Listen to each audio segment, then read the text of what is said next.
Exam, one question, one selection इस natural justice के completely खिलाफ है। तो बात बहुत सिंपल है, अगर सरकार चाहती है कि वो पारदर्शी रहे तो वो एक सेंटर में री एग्जाम करने के बजाय पूरे एग्जाम को कैंसिल करती। और छात्रों का जो इशू था वो अभी भी वैसा का वैसा ही है। प्रशांत जी अपना अनशन जारी रखेंगे, चाहे वो हॉस्पिटल में हो या हॉस्पिटल से बाहर आ जाएं, जब तक छात्रों के इस मुद्दे का समाधान नहीं निकल जाता। और कल हमने इस आशय का एक ज्ञापन माननीय चीफ सेक्रेटरी साहब को भी दिया था, जिसमें यही बात कही गई थी कि एक बहुत साधारण सी मांग है कि अभ्यर्थियों का एक शिष्टमंडल, 5 सदस्यीय शिष्टमंडल की मुलाकात मुख्यमंत्री जी से करवाई जाए, तो बाकी समाधान उससे आगे निकलेगा। और यही मांग हमारी चीफ सेक्रेटरी ने सुनी और कहा कि वो उस पर विचार करेंगे और हम तक वापस आएंगे। इसके बाद उस पूरे घटनाक्रम में जो हुआ, उसमें जो जहां थे हमारे साथीगण, उस हिसाब से आपको वो एक डिटेल्ड ब्रीफिंग करेंगे। शुरू में धरना स्थल के समय की जगह पर श्री किशोर कुमार मुन्ना जी उनके साथ थे। मैं उनसे रिक्वेस्ट करूंगा कि वो वहां की बातें आपसे कहें। उसके बाद एम्स में जो घटना घटी उसके साक्षी हमारे मित्र आनंद मिश्रा जी थे, वो उसके बारे में बताएंगे। उसके बाद जो कुछ कोर्ट में हुआ उसके लिए बातचीत करने के लिए हमारे पास एक जाने माने एडवोकेट कुमार अमित हैं, वो आपको उसके बारे में बताएंगे। और फिर आपके जो भी प्रश्न होंगे उनके हम यथासंभव यथाशक्ति आपको उसका उत्तर देंगे। ठीक है, तो शुरू करते हैं पहले किशोर कुमार मुन्ना जी के साथ। 2 तारीख से प्रशांत किशोर जी गांधी मैदान में गांधी मूर्ति के समक्ष सत्याग्रह कर रहे थे। जिस दिन घटना घटी उस दिन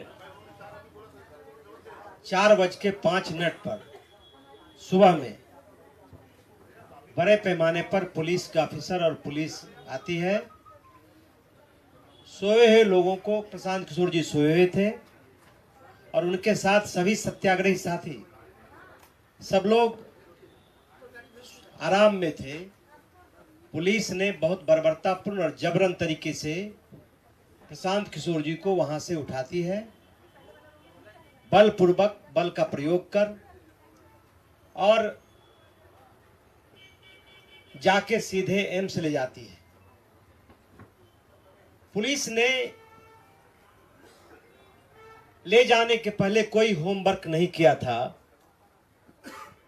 जब वो एम्स जाते हैं तो एम्बुलेंस में एक डॉक्टर होता है। पहले डॉक्टर से कहा जाता है कि आप इनके स्वास्थ्य के बारे में जांच करें। एम्स जब वो पहुंचते हैं तो लगातार एम्स प्रशासन पर पुलिस प्रशासन और सरकार के लोग दबाव डालते हैं कि भाई आप इनको यहां एडमिट कीजिए, लेकिन उनके पास कोई पेपर नहीं है। एम्स प्रशासन ने इनकार कर दिया। फिर जो साथ में डॉक्टर था उन पर दबाव दिया गया कि आप इनका हेल्थ फिटनेस सर्टिफिकेट दीजिए, आप लिख दीजिए। तो उन्होंने भी कहा कि मैं ये नहीं लिख सकता हूं बगैर जांच का। प्रशांत किशोर जी से कहा गया कि अब आपको यहां नहीं, यहां से पीएमसीएच या एनएमसीएच ले जाएंगे। छात्रों के भविष्य को बेचा गया है। करोड़ों, 1,000 करोड़ रुपया से ज्यादा का जो सौदा हुआ है, उस पर सरकार का जुबान नहीं खुलता है। सरकार की जुबान सिर्फ व्यक्तिगत आरोपों में खुलती है। कभी भी नीरज कुमार जी हो या सरकार के प्रवक्ता हो, एक बार भी छात्र हित में ये नहीं कहती है। सिर्फ बरगलाने के लिए, आंदोलन को कमजोर करने के लिए, और प्रशांत किशोर जी से जो पूरे बिहार के लोग इस आंदोलन के माध्यम से जुड़े हैं, उसको खत्म करने के लिए एक साजिश रची गई। इससे पहले कि मैं माइक आनंद मिश्रा जी को दूं, बस एक चीज कहना है कि उस दिन जो पुलिस ने गांधी मूर्ति के जगह पे रेड किया था, कहना तो यही होगा, उसमें जो सीजर लिस्ट होना चाहिए, जो पुलिस को इशू करना चाहिए इमीडिएटली, वहां क्या था? कुछ गद्दे थे, कुछ कंबल थे, जो भी था, साउंड सिस्टम था, उन सब की लिस्ट पुलिस को इमीडिएटली बनाकर देना चाहिए था। आज 7 दिन हो गए, हमारे बार बार कहने के बावजूद वो सीजर लिस्ट पुलिस ने और प्रशासन ने अभी तक नहीं दिया है। अब उसमें वो क्या ऐड करेंगे, लिखेंगे गांजा था या अस्त्र शस्त्र थे। ये हमें लगता है कि कुछ जानबूझकर ऐसा षड्यंत्र रचने के लिए पुलिस और प्रशासन मिलकर सीजर लिस्ट अभी तक जारी नहीं किया गया है। एक हमारे डीआईजी साहब अंदर थे, वो आए, बोले हाँ हाँ आने दीजिए, इनको आने दीजिए। मैं अंदर पहुंचा, वहां पे जाके जब वहां देखता हूं तो बहुत सारे ऑफिसर थे। ये एक बहुत इंपॉर्टेंट बात आप सबको बता रहा हूं, ये डीजीपी साहब से रिक्वेस्ट करूंगा इस बात का संज्ञान ले। एक आदमी का रैंक नहीं दिख रहा था, कौन कौन से ऑफिसर हैं, किसी का नेम प्लेट नहीं था। डीके बासु गाइडलाइंस बोल के कुछ है धरती पर। ये डीके बासु, मैं खुद अफसर रहा हूं, मैं जानता हूं कि आप अरेस्ट, डिटेंशन, ये सब जो प्रोसीजर्स का तरीका होता है। इतनी अनप्रोफेशनल पुलिस मैं मतलब धरती पे नहीं सोच सकता हूं कि भारत में आज भी ये सही में, ये बिहार का वो जो गाना था, ये बिहार में ठोक दें कट्टा कपार में, यही पुलिस कर रही है। इतनी अनप्रोफेशनल। मैं रैंक क्या है, नाम क्या है, कौन है, किसी को नहीं पता। ये तो बैंड ऑफ कौन है, हमको क्या पता? कोई बहरूपिया हो, कोई गुंडे हो, ये सच में पुलिस थी या नहीं? एक बंदे का नहीं दिख रहा था। आधे से ज्यादा ने कैप नहीं पहना था। बिहार पुलिस भी है कि नहीं पता नहीं, अब है कौन? तो वहां मैं सबसे पूछ रहा, भैया आप कौन है, क्या है? हाँ बताया जाएगा।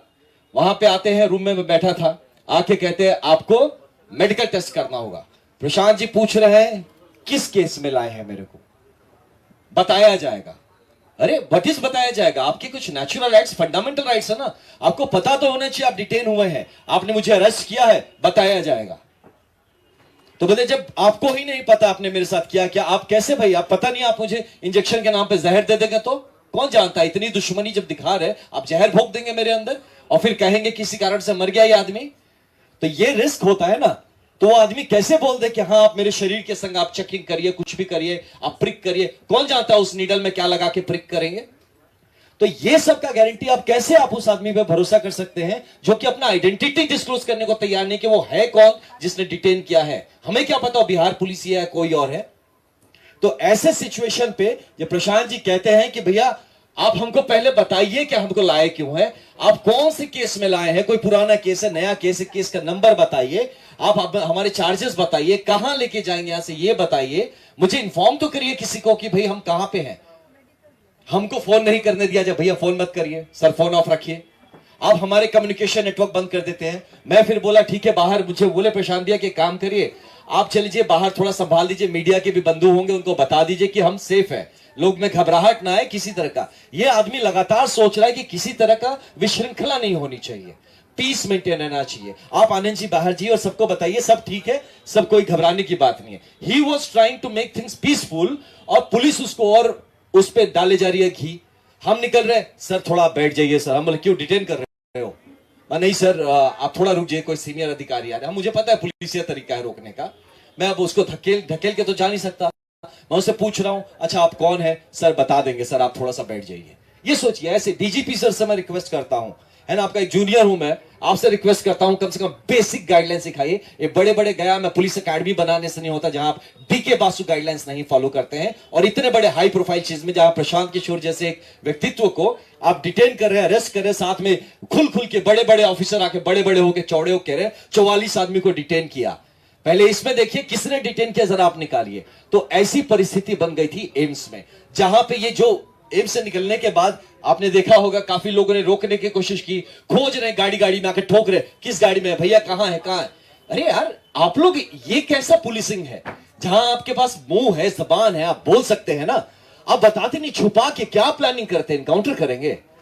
पूछे थे वहां पे, पता प्रशांत जी ने पूछा था ये बात कि आप लोग प्लान क्या करें, मेरा इनकाउंटर करने का सोच रहे हैं क्या, कि इतना छुपा छुपा के रखा है, बता ही नहीं रहे कहां पे क्या होगा। मैं कैसे आपको बोलते हैं आपका आधार कार्ड दीजिए, मैं गजब आदमी हूं, देश का कौन आदमी है जो पॉकेट में आधार कार्ड लेके घूमता है। आप मेरे को चप्पल नहीं पहनने दिए, वहां से जब गया प्रशांत जी ने चप्पल नहीं पहना, किशोर जी ने अपना चप्पल उनको दिया, वहां पे वो चप्पल तक उनको पहनने नहीं दिया, बोलते आप आधार कार्ड दीजिए। मैं कहां से दे, जब आप फोन से, मतलब फोन भी तो मेरा पता नहीं कहां है, आपने फोन भी कहां लेने दिया मुझे।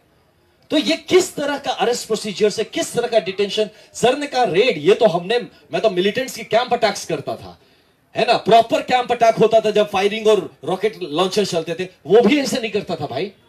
वहां भी पकड़ लिया तो उसको जूते पहनने देता था, बोलते कागज वागज कहां है, तेरे पेपर्स कहां है। और यहां पे इस धड़ल्ले से हम किस बिहार में रह रहे हैं। और उसके बाद जब हम लोग निकलने का हुए तो यही था, प्रशांत भी मुझे लगातार बोले थे कि आनंद आप इनको शांत रखिएगा, मैं उधर जाता हूं, आप बोलेंगे मानेंगे लड़के, आप बताइएगा, किसी तरह का कोई अशांति ना करे, हम लोग कोऑपरेट करते हैं, ये जो जानना चाहते हैं जहां ले जाना चाहेंगे जाए। कहा उनको उधर चढ़ा दिया, हमको अलग कर दिया, हमको भी एक स्कॉर्पियो में घुसा दिया कि चलो आप भी अंदर चलो, मुन्ना जी को साथ में घुसा दिया, एक डीआईजी थे उनको भी साथ में डाल दिया। हमने बोला भैया हम मदद करेंगे आपकी, हम नीचे रहेंगे तो मदद करेंगे, हम इस क्राउड को संभालेंगे। नहीं नहीं सर आप प्लीज यही रहिए, यहीं बैठिए। ये चीज करके फिर प्रशांत जी को अलग, हम लोग को अलग, हम लोगों को भी जब निकाला हमें भी नहीं पता हम कहां जा रहे हैं, फोन बंद कर लिया, फोन छीन लिया, उसे कुछ हम पूछ रहे बार बार, जो लड़के थे, किशोर जी थे गाड़ी में, आप, हम पूछ रहे थे भैया आप कौन से रैंक के हैं, क्या नाम है आपका, जी सर, सर मैं यहीं से हूं सर, वो भी नहीं बता रहा है। तो उसके बाद थोड़ा सा, अब है तो आईपीएस भी थे, हम भी भाई, तो ठीक से समझाए उसको, डीके बासु की बात किए कि तुम्हें पता है मैं तुम्हारे ऊपर इसके लिए हम कंटेम्प्ट डाल देंगे कोर्ट में, कि जिस आदमी ने हमको डिटेन किया उसने अपना आइडेंटिटी बताने से इंकार कर दिया, तुम कौन हो। तब वो बताना शुरू किया कि हम सब इंस्पेक्टर है। तो 3 सब इंस्पेक्टर हमारे गाड़ी में बैठे थे, हमें नहीं पता था कहां लेके जा रहे हो, सर बता देंगे। अरे कैसे बता दोगे यार, मेरे घर वाले परेशान होंगे, आप क्या किडनैप कर रहे हो हमको, ये तो इलीगल डिटेंशन है ना। इस चीजों पे बात होनी चाहिए, ट्रेनिंग होनी चाहिए। This is a pure illegal detention, जहां आप अपने जिसको अक्यूज को आप बताते नहीं है किस केस में लाते हैं, ये बताते नहीं है कहां लेके जाते हैं, आप उसके घर वालों को नहीं इन्फॉर्म करते हैं कि वो कहां। उसके बाद आप पूरा तांडव मचा के यहां पे रखे हुए और कहते हैं कि हम लोगों ने लॉ एंड ऑर्डर क्रिएट किया। लॉ एंड ऑर्डर तो पुलिस क्रिएट कर रही है by creating so much suspense around the whole incident. तो ऐसे एक सिचुएशन में एम्स का पूरा वो जो माजरा था, इतने गंदे और गलत तरीके से हैंडल किया गया। वहां पे आप कह रहे हैं आधार कार्ड दीजिए, अब उनके पास आधार कार्ड नहीं, तो एम्स के बंदे बोल रहे हैं कि सर आधार कार्ड नहीं है तो हम आपको कैसे करें, हमें तो रजिस्टर करना पड़े। वो बोले हम तुमको कहां से आधार कार्ड, मोबाइल फोन मेरा पता नहीं, मेरा मोबाइल फोन किसके पास है, कहां पे। आप लोग जिस तरह से मुझे ये ऐसा रगड़ के ले आए हैं, पूरी तरह से घसीट के, चप्पल तक नहीं आपने पहनना दिया, और आप हमसे कह रहे हैं हम आपको कोऑपरेट नहीं कर रहे हैं, और कितना हम कोऑपरेशन करें। तो ये रही मोटा मोटी ये जो बातें रही, this has been the approach of police. ये चीज को प्लीज हाईलाइट करिए, Bihar police has failed in observing the D.K. Basu guidelines by the, pronounced by the Supreme Court of India, और इस पे इनको जवाब देना पड़ेगा। Thank you. तो जैसा कि आप सब जानते हैं कि लगभग 4 बजे के बाद 11 बजे तक लगभग 7 घंटे इस तरफ उस तरफ यहाँ वहाँ घुमाने के बाद उनको डायरेक्टली सिविल कोर्ट में लाया गया, जो कि अपने आप ही कानून के खिलाफ था। पहले उन्हें जो ऑफेंस, जिस भी ऑफेंस में उनको ये लोग बुक करना चाहते थे, वो सब बेलेबल था, जो थाने से हो सकता था। और इसके बारे में बाद में कोर्ट में जो जज थी, उन्होंने भी तीखा प्रहार करते हुए प्रशासन को भला बुरा कहा था। एनीहाउ, उसके बाद जो कुछ हुआ उसको बताने के लिए मैं एडवोकेट कुमार अमित को रिक्वेस्ट करता हूं। Thank you sir. आप सभी लोगों को नमस्कार। कल एक मीडिया हाउसेस का कुछ एक इंटरव्यू पॉलिटिकल पार्टी के प्रवक्ता के द्वारा जो किया गया उसको मैंने देखा और उसमें कुछ बातें कही गई है। उसमें पहला आरोप जो लगाया गया है प्रशांत किशोर जी पे वो ये है कि वो झूठ बोल रहे हैं कि उन्हें सशर्त बेल देने की बात कही गई, उन्हें उसे मानने से इनकार किया और तत्पश्चात जो है उनको बेल मिला बिना शर्त का। तो कल कुछ सवाल किए गए थे, तो इस पे जो है मैंने एक ऑनरेबल कोर्ट से ये आपके सामने मैं आपको दिखाना चाहता हूं। सर्टिफाइड ऑर्डर है कोर्ट का, जो है ये सर्टिफाइड ऑर्डर है, ये देखिए मोहर वगैरह लगा हुआ है। तो कल जो स्टेटमेंट दिया गया प्रवक्ता महोदय की तरफ से वो कुछ कागज घुमा रहे थे ऐसे कि ये ऑर्डर है और उसमें से पढ़ रहे थे। तो पता नहीं आप लोगों को, मुझे तो नहीं दिखा वो ऑर्डर आप लोगों को दिखाया गया या नहीं दिखाया गया। मैं आपके सामने मैं चाहूंगा कि आप लोग इस पे फोकस करें और देख ले। ये सर्टिफाइड कॉपी है, ऑनरेबल कोर्ट का साइन कॉपी कल शाम में मेरे पास उपलब्ध हो पाया है। इसमें मैं एक बात कहना चाहूंगा कि फर्स्ट हाफ में जब प्रशांत जी को वहां लेके जाया गया तो ऑनरेबल जो हमारे लर्नेड सीनियर हैं वाईवी गिरी जी और उनके जूनियर्स वहां पे कोर्ट रूम में थे अवेलेबल। और उस समय चूंकि बहुत हल्ला हंगामा भी हो रहा था, बहुत ही माहौल वहां का अजीबोगरीब था।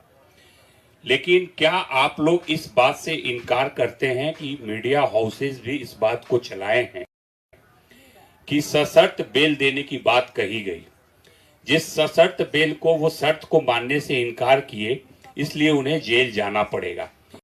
ये बात निकल के मेरे संज्ञान में भी मीडिया हाउसेज के द्वारा यूट्यूब एंड डिफरेंट चैनल्स पे ये चीज आ रही थी कि प्रशांत किशोर ने सशर्त बेल लेने से किया इनकार, अब वो जाएंगे जेल।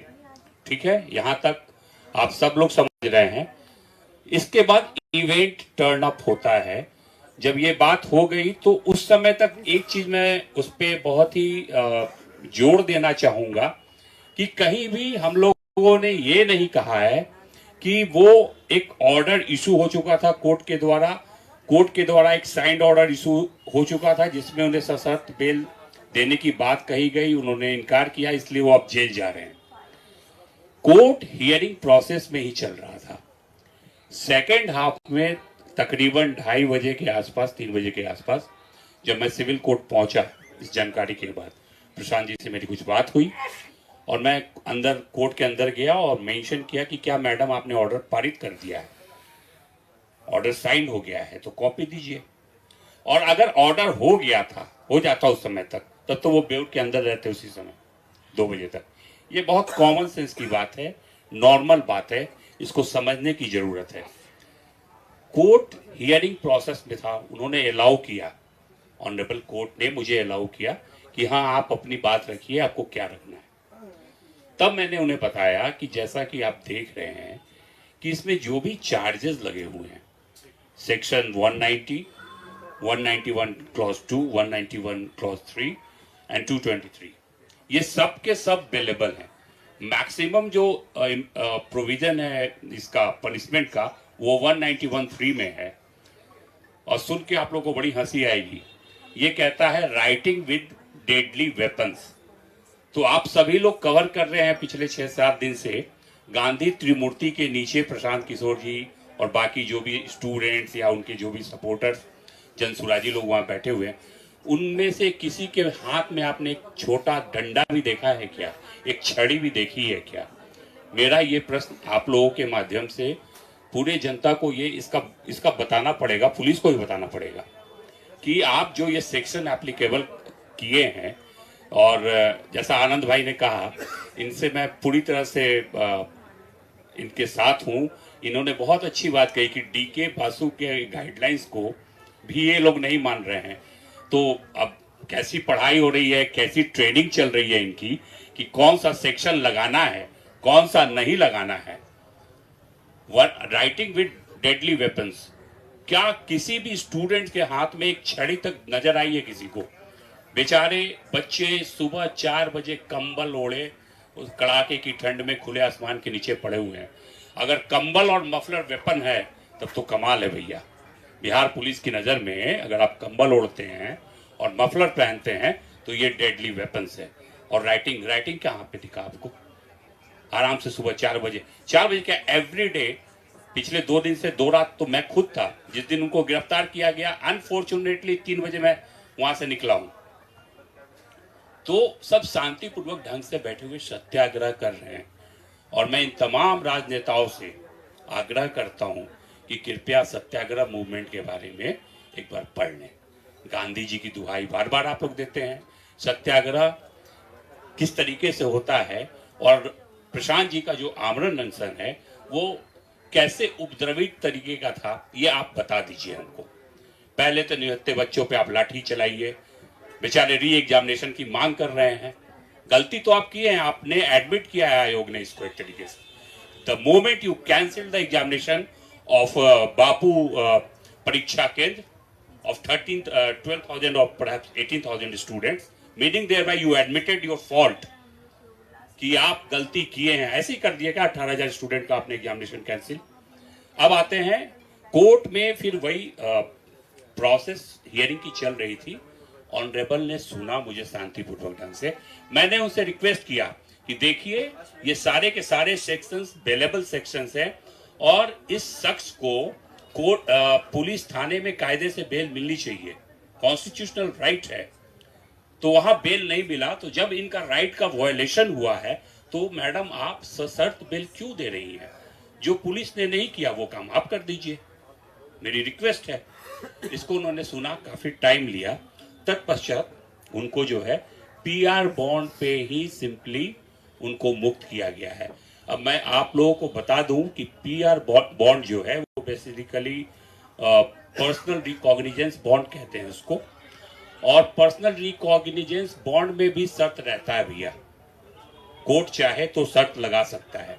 लेकिन मैं आप लोगों को क्लियर कर देना चाहता हूं कि उसमें चूंकि वो पीआर बॉन्ड मैंने ही ड्राफ्ट किया था, वो पीआर बॉन्ड मैंने अपने हाथों से हैंड रिटेन ऐसे ही एक A4 के कागज पे अपने हाथ से लिखा है। वो यहाँ नहीं है, कोर्ट का रिकॉर्ड है, कोर्ट में होगा। उसमें 4 बातें मैंने लिखी है। अब आप बताइए कि क्या वो शर्त है या फिर वो तथ्य है। पहली बात उसमें जो लिखी गई कि I M accused in this case, मैं इस केस में अभियुक्त हूँ, मतलब 5/2025 गांधी मैदान PS केस।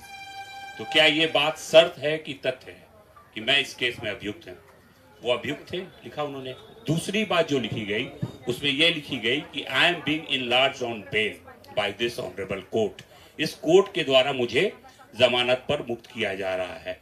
ये शर्त है या तथ्य है, ये आप डिसाइड कीजिए, ठीक है। तीसरी बात जो लिखी गई वो ये लिखी गई, I will cooperate the police in investigation and face the trial.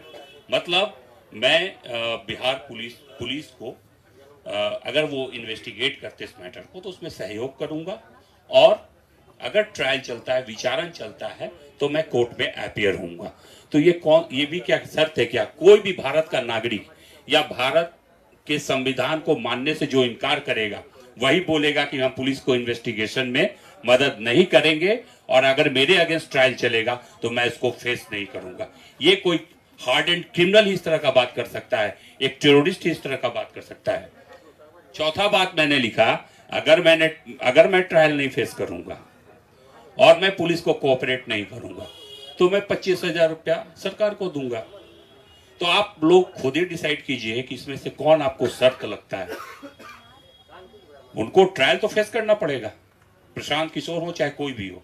अगर आपके विरुद्ध FIR लॉन्च हुआ है, गलत या सही माननीय न्यायालय डिसाइड करेगा, ट्रायल चलेगा, जजमेंट होगा, नहीं संतुष्ट होंगे अपील में जाएंगे, higher forums are there, high courts are there, Supreme Court is there, तो वो तो न्यायालय ही डिसाइड करेगा।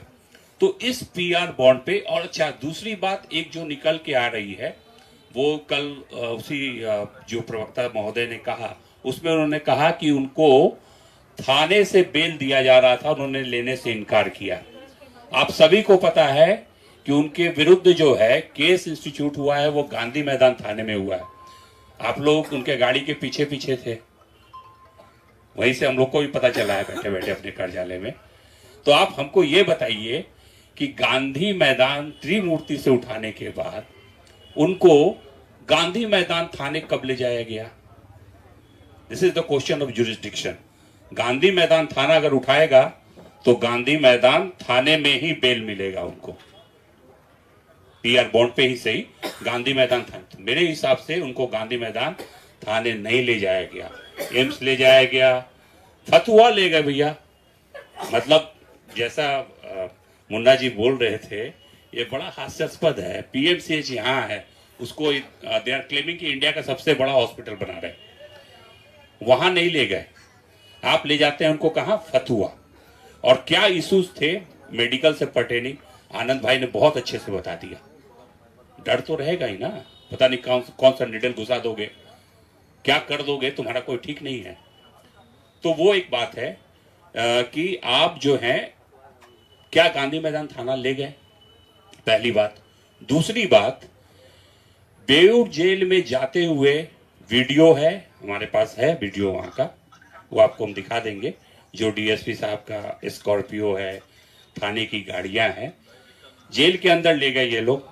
यहां भी जब ये क्लियर हो गया, क्योंकि Prashant ji was not sure, बाहर पुलिस जब उनको ले गई, उनके हाथ में माइक थमा दी कि ये भीड़ हमसे कंट्रोल नहीं होगा, या तो ये उग्र बच्चे कुछ कर डालेंगे और फिर बदले की मतलब कार्रवाई में हमें गोली चलाना पड़ेगा। तो वो अपना जो है माइक उनको थमा दिया कि आप इनको कंट्रोल कीजिए। अब आप समझिए इस बात को। पहले आनंद जी को बोला गया एम्स में, तो इनको भी बिठा दिया गया अलग गाड़ी में, नहीं आप भी अंडर अरेस्ट हैं। तो वहां पे वो बजाबते बच्चों को शांत किया है, ये सब चीज देखने की है। उसके लिए आपने एफआईआर कर दिया कि वहां पे वो उपद्रव मचा रहे थे। आप लोगों ने देखा है वहां पे कौन क्या उपद्रव मचा रहा था। आप कहां लेके गए वहां से उनको, और किस ऑथोरिटी से, without getting the remand order, आप किस ऑथोरिटी से उनको जेल लेके गए? जब आप कोर्ट में ले आए थे, अगर मान लीजिए उनको बेल ग्रांट हुआ था, हम उन्हीं की बात करते हैं, तो फिर आप वहां से कहां लेके गए, क्यों लेके गए? उनको तो वहां से फ्री हो जाना चाहिए था। हम लोग माला वाला पहना के ले आते उनको, कहां लेके गए, ये प्रश्न है। ये क्लियर है, वीडियो भी है, आप बोलेंगे तो हम दिखा देंगे वहां का कि बेऊर जेल के अंदर ले जाया गया।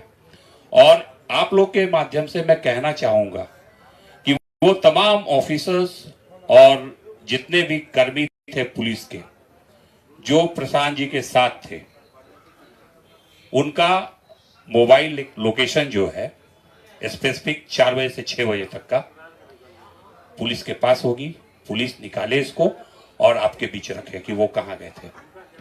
बेऊर जेल में गए हैं, बेऊर जेल से निकल के बेऊर थाने के गेट तक आए हैं, जहां मैंने खुद उनको रिसीव किया है, और फेसबुक पे मैंने फोटो भी डाला है एट द मोमेंट।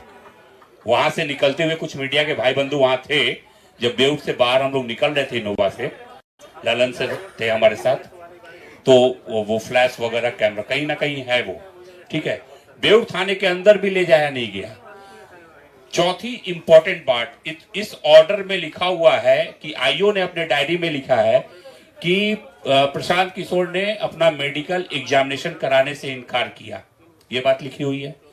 दूसरी बात ये लिखी हुई है कि अरेस्टिंग मेमो को साइन करने से इनकार किया, लेकिन उनके अधिवक्ता के कहने पे उन्होंने अरेस्टिंग मेमो पे साइन किया। लेकिन जो सबसे इंपॉर्टेंट बात है वो ऑब्जर्वेशन लर्नेड कोर्ट का है, और इन वर्बेटिम में पढ़ देना चाहूंगा, सुन लीजिए। This accused has been produced before court from police custody. This matter pertains to section 191(2), 191(3), 190 and 223 of BNS, which are bailable in nature. The next line is very important. It is a matter of great surprise that there is no version of police. ये बहुत आश्चर्य की बात है कि police का कोई version नहीं आया है what with regard to the circumstances, उन परिस्थितियों को लेकर अंडर विच, जिसके तहत द एक्यूज्ड पेटिशनर मतलब कि Prashant Kishor was not released on bail by the police. किन परिस्थितियों के तहत पुलिस का ऐसा कोई स्टेटमेंट नहीं आया है कि उनको बेल थाने से नहीं दिया गया, जबकि सारे के सारे सेक्शंस अवेलेबल थे। तो किस बेसिस पर प्रवक्ता महोदय कहते हैं कि उन्होंने थाने से बेल लेने से इनकार किया? और इस बात की एंट्री अगर ऐसी बात रही होती तो इस ऑर्डर में रहता। आप लोग चाहें तो ये इसका ये ओरिजिनल का सर्टिफाइड कॉपी है हमारे पास, आप इसको देख सकते हैं, जो डिक्टेटेड करके साइन किया हुआ एसडीजीएम पटना का। ये सोचने वाली बात है कि जब वो कह रही है कि आई एम सरप्राइज्ड, जब अवेलेबल सेक्शन है तो पुलिस का ये वर्सन नहीं आ रहा है कि किस परिस्थिति में आप इनको बेल नहीं दिए थाने से। तो ये सारी चीजें हैं आपके सामने हैं, स्पष्ट है। ऑर्डर जब साइन हो गया है उसमें सारी बातें आ गई हैं, ठीक है।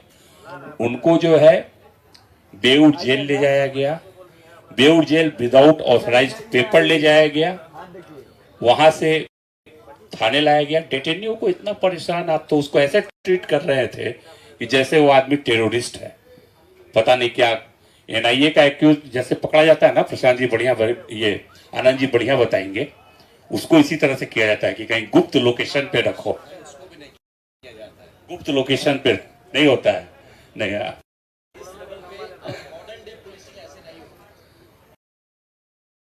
सुन लिया। आसाम जैसे राज्य में ऐसी पुलिस ऐसे नहीं करती है।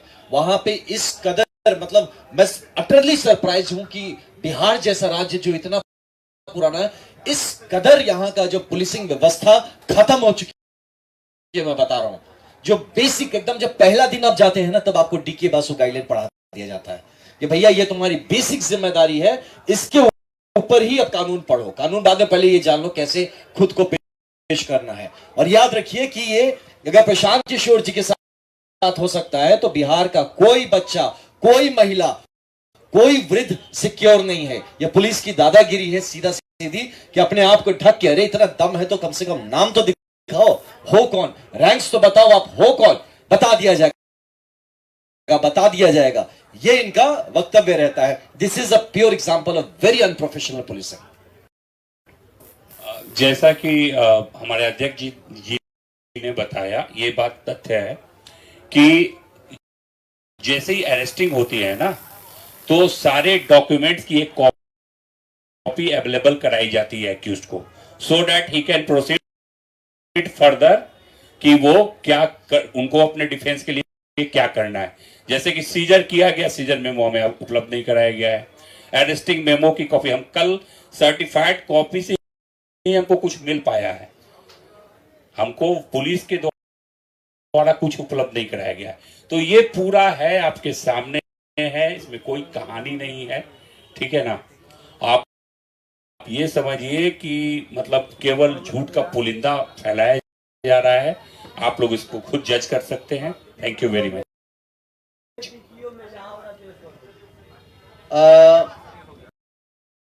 मैं चाहूंगा कि आप उस झूठ के पुलिंदे को एक बार फिर से खुद ही जज कर लें, देख लें और खुद ही जज कर लें।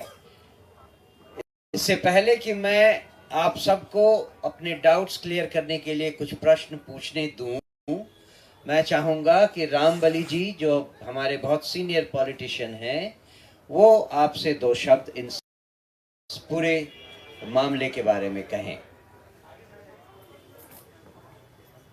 नमस्ते। सारी बातें स्पष्ट हो गई, लेकिन मुख्य मुद्दा जो था वो था युवाओं को, छात्रों को, बीपीएससी के अभ्यर्थियों का री एग्जामिनेशन का। तो उस मामले पर सरकार बिल्कुल गौन है, और सरकार अगर गौन है तो समझ में बात आती है। तो जो विपक्ष के नेता की भूमिका होनी चाहिए थी मिस्टर तेजस्वी यादव जी को, तो तेजस्वी यादव जी भी आज है हमारे इस मुहिम के खिलाफ हैं। यानी लगता है कि सत्ता और विपक्ष दोनों को युवाओं की चिंता नहीं है। तो मेन जो थीम है उससे डाइवर्ट करने के लिए कभी वैनिटी वैन की बात हो रही है, कभी प्रोसेस की बात हो रही है, कभी पुलिस की और कोर्ट की बात हो रही है। तब पुलिस, कोर्ट, वैनिटी वैन या सत्याग्रह वो सब किसके लिए था? वो सब था कि बीपीएससी अभ्यर्थी के री एग्जामिनेशन के लिए। उसके लिए प्रशांत जी आज भी अनशन पर बैठे हुए हैं। ठीक है, अपना इलाज करा रहे हैं, आईसीयू में हैं। इलाज से जब मुक्त हो जाएंगे तो फिर कोई सार्वजनिक जगह पर अनशन स्टार्ट करेंगे, फिर सब आप लोगों को बता दिया जाएगा। लेकिन मुख्य जो मुद्दा था वह मुद्दा जहां के तहां है। इसलिए मेरा कंसर्न और आप तमाम लोगों का कंसर्न होना चाहिए कि जो विद्यार्थियों का भविष्य है, जो अभ्यर्थियों का भविष्य है, वह आज भी अधर में लटका हुआ है। इस पर जल्दी से जल्दी सरकार को और विपक्ष को अपना स्टैंड जो है क्लियर करना चाहिए। बस एक इंफॉर्मेशन और आपको दे दें कि प्रशांत किशोर जी की अभी की तबीयत कैसी है। आज 8वां दिन चल रहा है, 7 दिन पूरा हो गया है, आज 8वां दिन चल रहा है।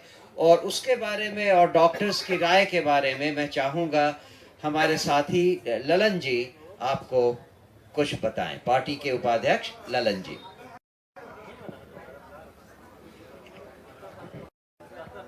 नमस्कार साथियों, जब प्रशांत किशोर जी रिहा होके शेखपुरा हाउस लौटे, उस दूसरे सुबह में उन्हें पेट में काफी दर्द हुआ, लेकिन उन्होंने मुझे फोन किया लगभग 8:30 बजे। मैं वहां पहुंचा और मैंने उनसे रिक्वेस्ट किया कि आपकी हालत जो है बिगड़ रही है, आप फास्ट तोड़ दें। उन्होंने कहा कि नहीं, मुझे हॉस्पिटल आप ले चलिए, मैं फास्ट नहीं तोड़ूंगा और मैं हॉस्पिटल में भी फास्ट जारी रखूंगा। तो मैं उन्हें मेदांता में जाके एडमिट कराया।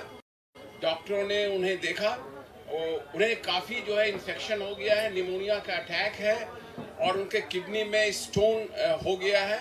साथ ही साथ जो है उन्हें पेशाब जो है रुक रुक के हो रहा था, काफ़ी कॉम्प्लिकेशंस हैं। चेस्ट में भी जो है उन्हें कंजेशन हो गया था। तो इन सब के लिए ट्रीटमेंट शुरू हुआ और अभी ये ट्रीटमेंट चल ही रहा है।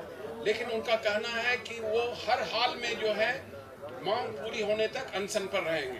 निश्चित तौर पर उनकी हालत चिंताजनक है। हम लोगों ने डॉक्टरों से पूछा तो वो कह रहे हैं कि ये तैयार नहीं है कोई फूड लेने के लिए, और यदि फूड नहीं लेंगे तो इनका जो है रेसिस्टेंस कैपेसिटी जो है घटता जाएगा और फिर रोग से नहीं लड़ेंगे, अल्टीमेटली ये फेटल हो सकता है। इसके बावजूद जो है हम लोगों ने कल मुख्य सचिव महोदय से ये बात को कहा कि प्रशांत किशोर जी जिस मुद्दे को लेकर थे वो कोई बड़ा मुद्दा नहीं था। उन्होंने ये कहा था कि वो एक छात्रों के डेलीगेशन से मिलने, कोई जन स्वराज के डेलीगेशन से मिलने की बात नहीं थी। उनकी बात को सुन लें और सुनने के बाद आपको जो करना है वो कीजिए। और इतनी सी छोटी सी बात नहीं मानी गई और प्रशांत जी का कहना है कि जब तक ये बात नहीं मानी जाएगी वो अनशन पर रहेंगे, वो देखेंगे, वो अपने लाइफ को भी इसमें जो है इन डेंजर में लगा दिए हैं। तो मैं आप सबों से ये अपील करता हूँ कि सरकार से ये मांग की जाए कि इस तरह से जो छोटा सा मुद्दा है उनको मांग ले और जिससे प्रशांत जी जो है अनशन तोड़ दें, नहीं तो वो अभी भी जो है अपने हॉस्पिटल में अनशन जारी रखे हुए हैं और ये जारी रहेगा।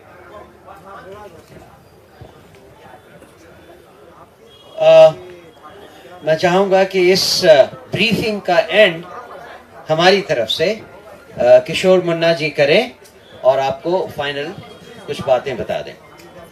मैं बस एक ही बात कहूंगा कि माननीय मुख्यमंत्री श्री नीतीश कुमार जी यात्रा पे हैं और तेजस्वी यादव जी भी यात्रा पे हैं। प्रशांत किशोर जी का अनशन का 8वां दिन है। छात्रों का मुद्दा आज भी पड़ा हुआ है। एक तरफ तेजस्वी जी आग का ताप ले रहे हैं घर में बैठकर यात्रा में, नीतीश जी के प्रवक्ता गाली दे रहे हैं, लेकिन जो छात्र के आंदोलन को लेकर अनशन पर अपना जीवन दांव पर लगा दिया है उस पर सरकार कुछ भी सुनने के लिए तैयार नहीं है। न सिर्फ सुनने के लिए तैयार है बल्कि सरकार इतने अहंकार में है कि छात्रों से बात करने के लिए भी तैयार नहीं है। तो ये बहुत ही शर्मनाक है। सरकार को अविलंब राज्य हित में, छात्रों के हित में और प्रशांत जी के स्वास्थ्य के लिए भी तुरंत छात्रों से वार्ता करनी चाहिए और उनके 5 सूत्री मांगों पर विचार करना चाहिए। इसी बात पे एक पॉइंट ऐड करना चाहता था। नॉर्थ ईस्ट में रहा हूं ना मैं पोस्टेड, वहां पे अल्फा जैसे GNLA बड़े बड़े मिलिटेंट NSCN ग्रुप्स हैं, सरकार उनको भी बुलाती है वार्ता करने के लिए। बड़े बड़े मिलिटेंट ऑर्गेनाइजेशन से सरकार वार्ता करने बुलाती है। यहां बच्चे कह रहे हैं हमसे बात कर लो और सरकार इनकी बात नहीं सुनती है। अब देख लीजिए संवेदनहीनता की पराकाष्ठा अगर कुछ हो तो यही है। तो अब आपके प्रश्नों का इंतजार है और आप प्रश्न पूछने के समय ये बताएं कि आप किससे प्रश्न पूछ रहे हैं। मुन्ना जी, आपने कहा कि 1000 करोड़ का सौदा हुआ है बीपीएससी में, क्या सबूत है, कोई साक्ष्य है क्या? और दूसरा सवाल है आपसे ठीक है, दूसरा प्रश्न। ये मैं नहीं कह रहा हूं, ये गांव-गांव में चर्चा हो रही है। यदि 1000 करोड़ रुपए का डील नहीं होता और हम ही से प्रमाण मांगा जा रहा है, तो आप तो सरकार में हैं, कोई सिटिंग जज से आप जांच करवा लीजिए और यदि 1000 करोड़ रुपया घोटाला नहीं हुआ है तो आप हम पर कार्रवाई कीजिए। ये तो मैं नहीं कहता हूं। बिहार के गांव-गांव में चले जाइए, जो छात्रों का आंदोलन तेज हुआ है तो ये परसेप्शन बना है कि इसमें बड़ा घोटाला हुआ है, बड़े बड़े लोग इसमें लगे हुए हैं, बड़ा बड़ा मछली फंसा हुआ है, इसलिए सरकार जांच नहीं करवाना चाहती। लेकिन सरकार तो ये कह रही है, बार बार कह रही है, जैसा अभी आपने कहा खुद कि सरकार ये कह रही है कि सबूत वो दें। अगर वो सबूत देते हम दूसरे दिन इस पर जो है इसको तुरंत जो है बीपीएससी को हमने सरकार को सबूत भी दिया है, लेकिन सरकार ने उस सबूत के आधार पर कार्रवाई नहीं की है। हम उसके लिए माननीय न्यायालय का भी दरवाजा खटखटाने के लिए तैयार हैं और हमने सबूत के आधार पर बात किया है। अध्यक्ष जी, आप लोग कह रहे हैं कि जाती हुई है, आपके पास 1 करोड़ सदस्य हैं, तो आप लोग इंतजार किस बात का कर रहे हैं? रोड पे क्यों नहीं उतर रहे हैं? यही तो अंतर है। आप जिन लोगों की बात कर रहे हैं वो रोड पर उतरते हैं, सत्याग्रही रोड पर नहीं उतरते हैं। भाई, आपका नेता हॉस्पिटल में वही तो मैं कह रहा हूं, अगर आपका नेता कुछ होता है ऐसा तो आप तो बिहार को जला के राख कर देते, है कि नहीं? तो यही तो अंतर है जनसुराज में और किसी और पार्टी में। कब तक इंतजार करेंगे आप? जब तक हमारी मांग पूरी नहीं हो जाती हम सत्याग्रह का रास्ता नहीं छोड़ेंगे। मैं आनंद जी से रिक्वेस्ट करूंगा, वो कुछ और बातें आपसे कहना चाह रहे हैं। जो बेउर वाला इंसिडेंट था, जहां से कि पहले कोर्ट में जाके जिस कदर आपने देखा कि भीड़ बनी, इतना भीड़, तो यहाँ पुलिस व्यवस्था चरचर कैसे थी कि एक आप कोर्ट के सिक्योरिटी के लिए आपका सफिशिएंट अरेंजमेंट नहीं था। आप सुबह से लेके एक आदमी को घुमा रहे, ये सोच के ना कि भाई बड़ा आदमी है ये, जहां जाएंगे वहां बहुत लोग आ जाएंगे। अगर ऐसा है कोर्ट ले जा रहे हैं तो आपकी व्यवस्था क्यों चरचर थी? और वहां पे भीड़ ऐसा कि वहां से सारे ऑफिसर्स भाग गए। वो एक ऐसा सिचुएशन हुआ कि प्रशांत जी को जब वहां से निकाल के बेउर ले जाने लगे तो वहां सारे ऑफिसर गायब। और जब लोगों ने पूरी तरह से घेर लिया, आप लोग के भी कुछ सदस्य वहां पे थे, तो अपना पीए सिस्टम देते हैं, सरकारी व्यवस्था उनको देते हैं कि प्रशांत जी आप लीजिए, हमसे ही नहीं संभल में आ रहा भीड़, आप संभालिए। यानी भरोसा भी, अक्यूज भी प्रशांत जी और बचाने वाले भी प्रशांत जी ही होंगे। तो इस लेवल पे पुलिस व्यवस्था। उसके बाद ये जो एक माननीय प्रवक्ता जी ने इतना कुछ कह दिया, तो जब आपके पास, आप उनको बेउर जेल लेके जाते हैं, आपके पास कस्टडी पेपर नहीं है। सोचिए, वो एक आदमी को लेके आप जेल पहुंच जाते हैं, उसको जेल में डाल ही देंगे। जब जाते वो तो थैंक्स टू द जेलर जो भाई अपने काम को प्रोफेशनली करना चाहा, बोला भाई पेपर्स दीजिए, इनको हम डाल दे जेल में, डॉक्यूमेंट दीजिए, तो डॉक्यूमेंट ही नहीं हमारे पास। हम आदमी को लेके आ गए जेल में ठूसने के लिए। तो वहां पे लाके, तो भाई वो जेलर भद्र आदमी शायद था या प्रोफेशनल था मैं कहूंगा, जिसने उनको भाई बैठाया जेलर के रूम में, वहां के सीसीटीवी फुटेज निकाले जाए। वहां पुलिस वहां पे जाके पूरी तरह से लगी थी कि इनको कैसे जेल किया जाए।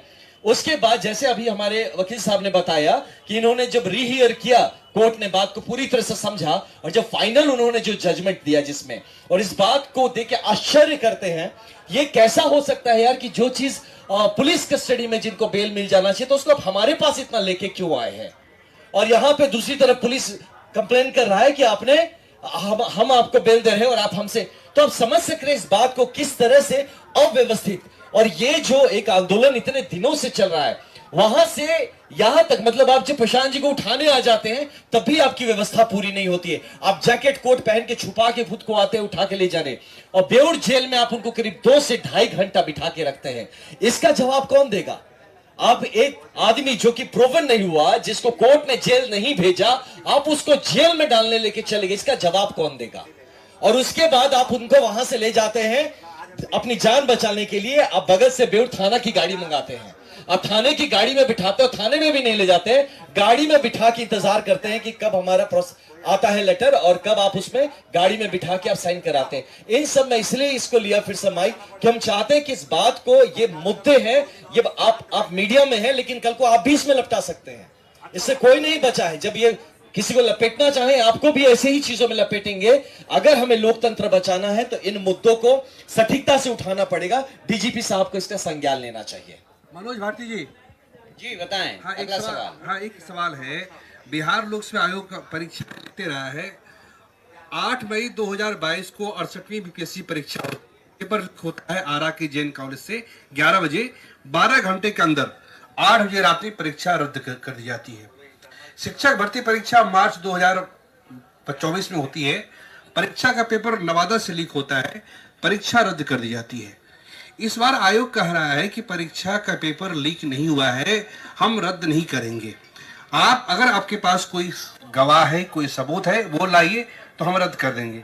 कुछ तो आयोग के पास सच्चाई होगी, तब तो वो अपने इस बात पे अड़ी है कि हम परीक्षा रद्द नहीं करेंगे।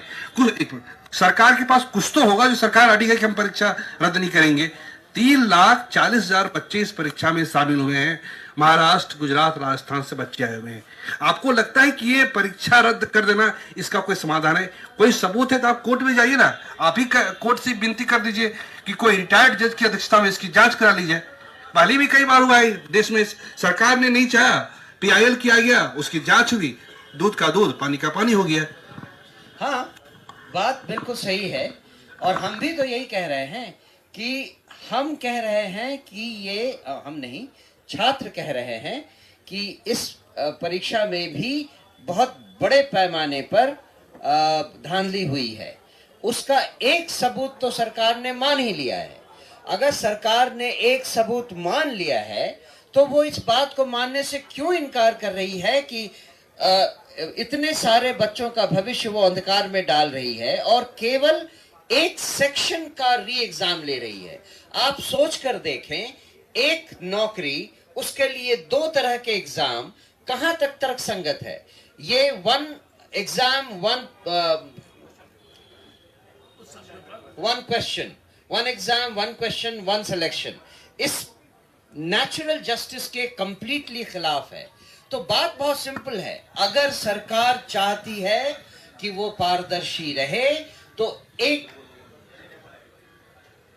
तो वो एक सेंटर में री एग्जाम करने के बजाय पूरे एग्जाम को कैंसिल करती। और ये भी कि वो सेंटर कोई छोटा मोटा 100-200 लोगों का नहीं था। वो बिहार गांधी सभागार में 12,000 या 12,000 लोगों का एग्जाम हो रहा था। तो सरकार को क्या प्रॉब्लम है ये बात मानने में कि सारे एविडेंस हैं? वो चाहें तो वो खुद निकाल सकते हैं बहुत सारे सेंटर्स में, लेकिन वो मानने को तैयार नहीं है। और पूरा का पूरा आंदोलन छात्रों का इसी पॉइंट पे तो है कि आपके पास एविडेंस हैं, आप चेक करें और आप फिर ये निर्णय लें। आप अगर एविडेंस को चेक करके बता दें हमें कि नहीं ऐसा कुछ नहीं हुआ है तो हम मान लेंगे। एक आखिरी सवाल है। नीट का पेपर लीक होता है, महीनों सुनवाई होती है, पेपर रद्द नहीं होता है, काउंसलिंग जारी रहती है और सरकार कहती है हम नहीं रद्द कर सकते। जब नीट का पेपर, जो पिछले साल उसके एविडेंस थे कि कई जगह से लीक हुआ, जब नीट रद्द नहीं हुआ, आपको लगता है कि आयोग इसको रद्द कर देगा? बस यही सवाल है। आपको इतना भी समझ में नहीं आ रहा है कि NEET is an exam for admission, BPSC is an exam for employment. There is a huge difference about this. How can you ignore this kind of fact and be a journalist?